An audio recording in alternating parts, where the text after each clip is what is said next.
बोलो पंच परमेष्टि भगवान की जय। आज जो विषय चल रहा है वह है रत्न करंड श्रावकाचार ग्रंथ। इस महान ग्रंथ के रचयिता आचार्य श्री समंतभद्र स्वामी हैं। आचार्य श्री समंतभद्र स्वामी ने यह ग्रंथ श्रावकों के लिए ऐसा ग्रंथ रच दिया कि बस श्रावक इसे पढ़ करके अपने जीवन को धन्य मानने लगे। क्यों? क्योंकि इस ग्रंथ में जितनी भी श्रावक के लिए सामग्री है वो बड़ी अच्छे तरीके से रखी गई है और सरल और सुबोध भी है और आनंद कारिणी है। इस ग्रंथ में आज श्लोक नंबर 7 चलेगा। परमेष्टि परम ज्योतिर विरागो विमलाकृति सर्वज्ञो नादिमध्यांत सार्वशास्तो पलाल्यते। तो यहाँ पर जो ग्रंथ में 7वां श्लोक है उस श्लोक के माध्यम से हम इस श्लोक के माध्यम से जानेंगे सर्वज्ञता और हित उपदेशता। इसके माध्यम से हम समझ पाएंगे कि भगवान सर्वज्ञ भी होते हैं और हितोपदेशी भी होते हैं और इसी के साथ साथ और चीज़ें भी हम समझ पाएंगे। तो चलते हैं। तो इसमें बताया है कि भगवान जो है परमेष्टि होते हैं। परमेष्टि का मतलब क्या होता है? परम इष्ट। परम इष्ट मतलब परम कल्याण कारक, अर्थात मेरे परम हितकारक। तो जिनेंद्र परमात्मा सच्चे देव सभी के हितकारक होने से वो परमेष्टि कहलाते हैं और जो परम पद में स्थित होते हैं उनको भी परमेष्टि कहते हैं। तो ये जो जिनेंद्र परमात्मा हैं परम पद में प्राप्त, परम पद में स्थित हैं। क्यों? क्योंकि इन्होंने 4 घातीय कर्मों को नाश करके अरिहंत अवस्था को प्राप्त किया है। ऐसी अरिहंत अवस्था परम पद है। फिर उसके बाद परम ज्योति। भगवान जो हैं परम ज्योति अर्थात केवल ज्ञान को प्राप्त हैं। क्यों? क्योंकि उनको लोकालोक सब कुछ झलकता है। जिस ज्ञान में प्रत्यक्ष रूप से लोक आलोक की संपूर्ण वस्तुएं एक ही समय में पूर्ण रूप से झलकती हैं, अपनी भूत भविष्य वर्तमान की पर्यायों को लेकर के पूर्ण रूप से जो झलकती हैं उसको केवल ज्ञान कहते हैं और वे भगवान केवल ज्ञानी हैं। तो इसलिए सब कुछ जानने से वे परम ज्योति है। विराग, तो वे भगवान वीतरागी हैं। वीतरागी क्यों? क्योंकि उन भगवान ने पीछे भी बता के आए थे वीतरागी का लक्षण कि भगवान को 18 दोषों से रहित हैं वे और राग देश मोह से रहित हैं, अपने स्वभाव में स्थित हैं और वीतरागता का आनंद ले रहे हैं। तो वो वीतरागी हैं। विमल, तो भगवान विमल हैं, निर्मल हैं। क्योंकि भगवान जो हैं घातिया कर्म पाप रूप होते हैं और घातिया कर्मों का नाश होने से पाप खत्म हो जाते हैं, पाप मल होते हैं। तो मल का नाश होने से वो विमल हो गए हैं, इसलिए भगवान को विमल भी कहते हैं। कृति, कृतकृत्य हैं। अब भगवान को कुछ करना बाकी नहीं रहा, अर्थात कृतकृत्य हो गए। अब अरिहंत अवस्था में विराजमान है। तो चाहे 13वां गुण स्थान हो या 14वां गुण स्थान हो, अब जो स्वभाव में लगनता लग गई वो स्वभाव की लगनता सहज ही बाकी कर्मों को नाश करने में कारण है। तो इसलिए जैसे नीचे पुरुषार्थ करते थे 6ठे गुण स्थान में ध्यान का, अध्ययन का, अपने उपयोग को विशुद्ध बनाने का, चिंतन का, निर्मलता का करते थे, तो अब ऊपर वहाँ पे ऐसा कुछ करने की ज़रूरत नहीं है। जो अपने स्वभाव में स्थिरता है ना, वही स्थिरता भगवान की काम कर रही है। अब उनको कुछ करने की ज़रूरत नहीं है। अपने में आने के बाद तो कुछ करने की ज़रूरत ही नहीं है, तो भगवान कृतकृत्य हैं। अच्छा, उसके बाद सर्वज्ञ परम ज्योति ऊपर कहा था, तो यहाँ सर्वज्ञ, तो परम ज्योति माने केवल ज्ञानी, और सर्वज्ञ माने सब कुछ जानने वाले। और सब कुछ जानते हैं, कैसे जानते हैं? वो केवल ज्ञान से सब कुछ जानते हैं। तो भगवान सर्वज्ञ हैं। तो यहाँ ये परिभाषा भी आ गई है सर्वज्ञ की। अब इसी में हितोपदेशता की भी परिभाषा आएगी। उससे पहले भगवान अनादि मध्यांत है, अर्थात अन माने नहीं, आदि मध्य और अंत। आदि मध्य और अंत से अन माने रहित हैं। न भगवान आदि हैं, न भगवान मध्य हैं, न भगवान अंत हैं। अब देखो मैं आपको बताता हूँ। जैसे मान लीजिए हम आपसे पूछें कि आत्मा जो है कि आदि मध्य और अंत बताओ। अब आत्मा का आदि मध्य अंत क्या बताएं? तो जिसका शुरुआत नहीं है उसकी आदि क्या होगी, और जिसका अंत नहीं है तो मतलब जो कभी अंत ही नहीं हो सकता उसका अंत क्या होगा। अब मध्य के जिसका आदि भी नहीं है अंत भी नहीं है तो मध्य क्या होगा। जैसे मैं आपको एक चीज़ बताता हूँ, चलो जैसे मैं आपको बताता हूँ, एक पाइप मान लो मेरी नज़र में 20 फुट का है। अब मैंने क्या किया, आपके पाइप को बीच का इतना हिस्सा दिखाया, तो हमने इधर उधर पाइप कितना इधर कर रखा है, कितना इधर कर रखा है, आपको नहीं दिख रहा है। अब मैं कहूँ कि आपको पाइप का मध्य बताना है, तो कैसे बताओगे? पता ही नहीं चलेगा। जिसका आदि का नहीं पता, अंत का नहीं पता, तो मध्य क्या होगा? कुछ भी नहीं होगा। ऐसी आत्मा का तो पता है, भगवान ने बताया जिसके आदि नहीं है और अंत नहीं है। तो जिसका आदि नहीं है अंत नहीं तो मध्य क्या हो सकता है? कुछ भी नहीं हो सकता। तो जो न आदि है, न मध्य है, न अंत है, तो ऐसे तो यहाँ वैसे तो हमारा आत्मा भी अनादि मध्य अंत है। मेरा आत्मा भी अनादि से है और कभी अंत नहीं हो सकता, तो मध्य भी नहीं होगा उसका। तो भगवान के गुणों में इसको मुख्य रूप से रखा है, क्योंकि उनमें शोभित हो रहा है, तो इसलिए अच्छे से भगवान की स्तुति करते वक्त अनादि मध्यांत ऐसा पद रखा है। और इसके साथ साथ अगर देखें फिर कह रहे हैं सार्वा, भगवान सब जीवों के हितकारी हैं।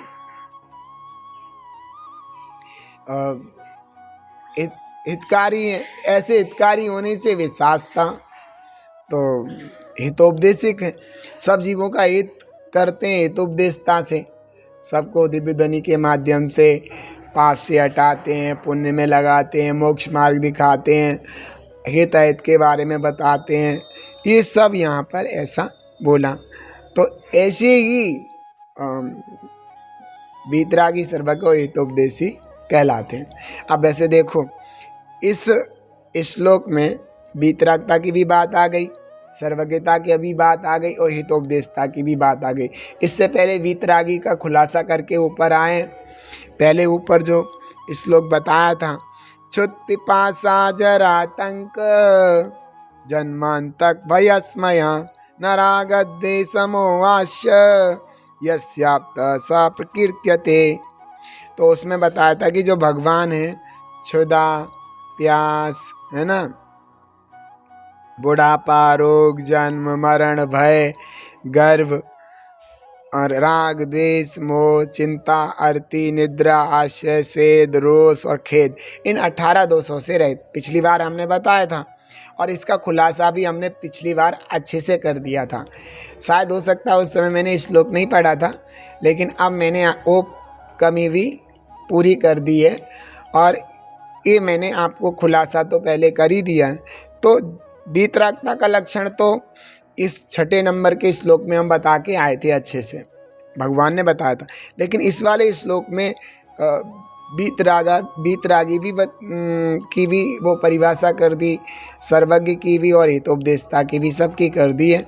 और इसके अलावा भी भगवान के और भी गुण बता दिए, जैसे परमेष्टि, है ना, विमल, कृति, है ना, ये भी अनादि मध्यांत, ये भी अलग से बता दिए।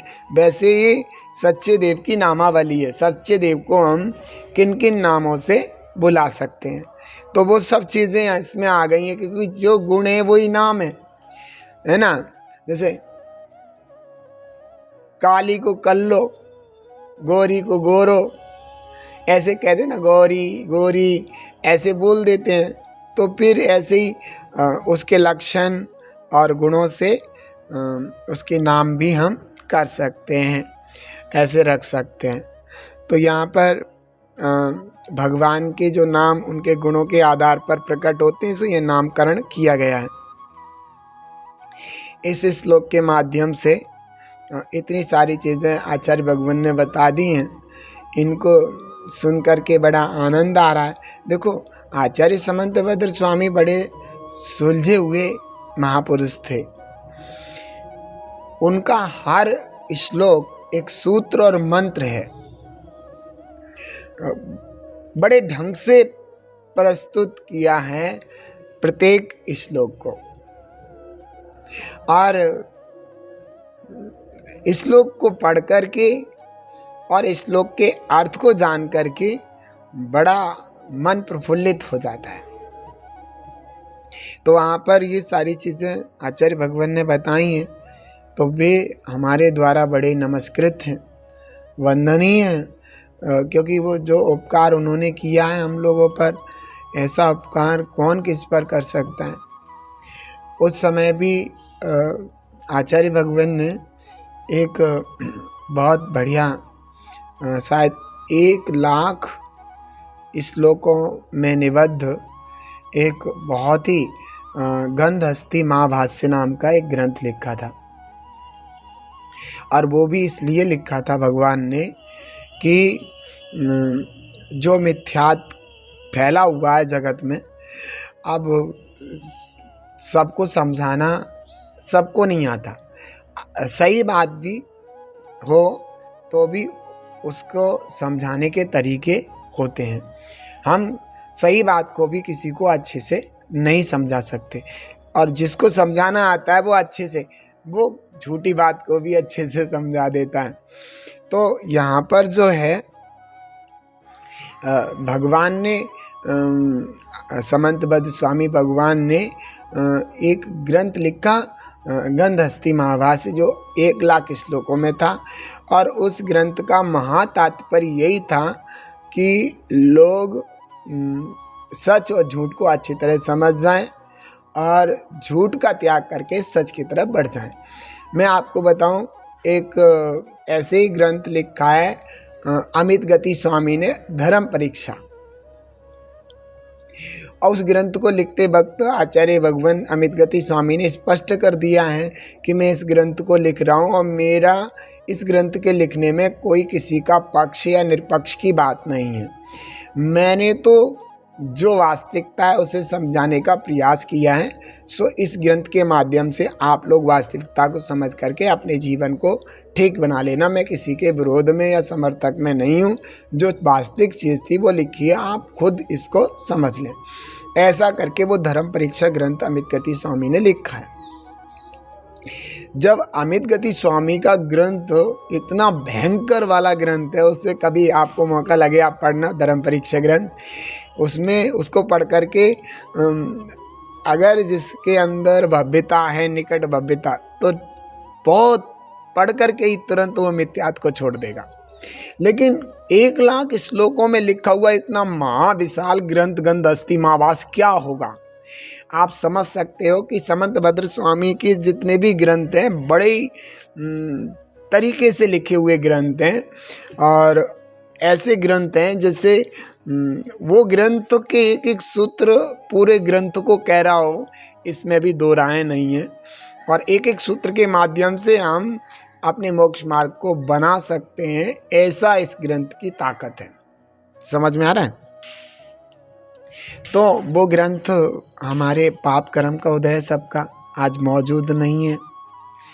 और बताते हैं, पहले कोई दुष्ट जनों ने हमारे ग्रंथों को, जैन धर्म को ख़त्म करने के लिए सभी ग्रंथों को सभी जगह से मंगवा करके उनको जलाया था।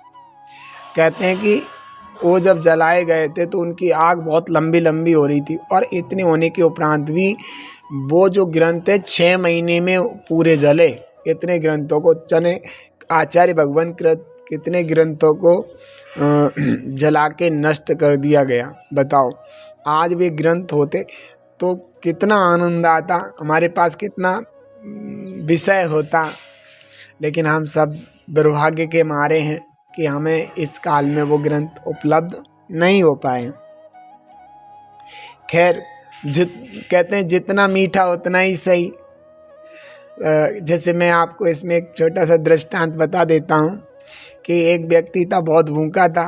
वो रसगुल्ले का बड़ा टेस्टी था। वो रसगुल्ले को बहुत ज़्यादा मज़े से खाता था और रसगुल्ला बहुत उसको पसंद था। तो पता है वो व्यक्ति क्या करता है? तो वो व्यक्ति एक बार गया बाज़ार में, और उसको जो है भूख लग रही थी बहुत तेज़। तो एक हलवाई था, तो वो मिठाई की दुकान थी, गरम गरम रसगुल्ले थे, चाशनी से ऐसे टपकती चाशनी, और ऐसे करके तौल रहा था। उन्होंने देखा, उसका तो मन रहा नहीं गया, तो उसने जेब में देखा तो कुछ था नहीं, तो दुकान पे उसकी पे चढ़ गया। चढ़ने के बाद वो रसगुल्ले के जो ड्रम था, जो भगोना था, उसके पास जा कर के खड़ा हो गया। वो ये देख रहा था कि इस व्यक्ति का मुंह उधर का हो जब मैं रसगुल्ले को अपने मुंह में करूं। तो इतनी भीड़ भी लग रही थी, उसको लोगों को भी देखना था, हलवाई को भी देखना था। वो खड़ा हो गया। जैसे ही हलवाई ने उधर मुँह किया, इन्हें इधर उधर देखा और पटाख से जिनने एक रसगुल्ला मुंह में रख लिया। अब मुंह में रखते ही हलवाई का मुंह इधर हो गया। उन्होंने उनको देखा तो मुंह को बंद कर रखे, चबा भी नहीं सकते, क्योंकि पता नहीं हलवाई को पता चला जाएगा कि इसने रसगुल्ले की चोरी की है। तो फिर हलवाई समझ गया था, क्योंकि उसकी ओट पर चाशनी लग रही थी। तो उसने हलवाई अपनी जगह से उठा, उसने 2 मुक्के बनाए और गाल में दोनों तरफ मारे, और रसगुल्ला बाहर आ गया। अब बाहर आ गया और हलवाई ने गाली गप्पड़ करके उसे दुकान से नीचे उतार दिया। तो बगल में खड़े हुए लोग कहते हैं, भाई क्या फ़ायदा हुई, रसगुल्ला भी मुंह में रखा बाहर आ गया। उन्होंने कहा, तुझे क्या पता, जितना मीठा उतना ही सही। जितनी देर तक रसगुल्ला मुंह में रहा, चाशनी तो लगी गई उतना तो आनंद आया ही है। तो ऐसे ही वर्तमान में हमारे पास वे वाले इतने सारे ग्रंथ नहीं, लेकिन आज भी हमारे पास इतने ग्रंथ मौजूद हैं जिनके माध्यम से हम अपने आप को संभाल सकते हैं, मोक्ष मार्ग में लगा सकते हैं, आत्मा परमात्मा का ज्ञान अच्छे से कर सकते हैं। तो आज मैंने आपको 7वां श्लोक पढ़ा, इसके साथ साथ ही मैंने बहुत अच्छी अच्छी बातें भी आपको बता दी हैं, और आप अपने इन बातों को समझ के, सुन के अपने जीवन को उत्कृष्ट बनाना, यही मेरा भाव है। और आप इस भाव को समझ के यही प्रेरणा लेना कि आत्मा से परमात्मा बनना। इति शुभम।